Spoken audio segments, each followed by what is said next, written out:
নাৰায়ণপুৰৰ ভোগপুৰত উপস্থিত হৈছে বিধায়ক ভূপেন বৰা। দেউৰী উপাসনাস্থলীৰ মণিকূট নিৰ্মাণৰ আধাৰিলা কৰে ভূপেন বৰাই।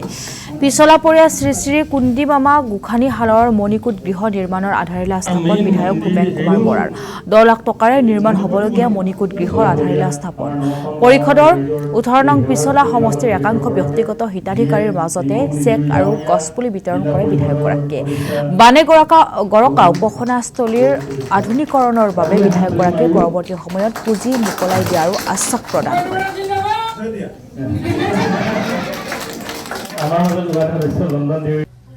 আমাৰ এই অঞ্চলৰ নিৰ্বাচিত প্ৰতিনিধি আজি আমাৰ বিহপুৰীয়া সমষ্টিৰ পিছলা পাৰত বিখ্যাত যি কুন্দিমামা পবিত্ৰ স্থলী আছে, তাত আমাৰ কুন্দিমামা মন্দিৰৰ পুনৰ নিৰ্মাণৰ কাৰণে দেউৰী কাউন্সিলৰ পৰা 10 লাখ টকা এককালীন সাহায্য আগবঢ়াইছে আৰু লগতে আমাৰ 36 গৰাকী আমাৰ এই অঞ্চলৰ ব্যক্তিক 10,000কৈ টকা এককালীন সাহায্য দেউৰী কাউন্সিলৰ পৰা আমাৰ ৰিংকুমণি দেউৰী আৰু আমাৰ CEM ভৈৰৱ দেউৰী ডাঙৰীয়াই আগবঢ়াইছিলে।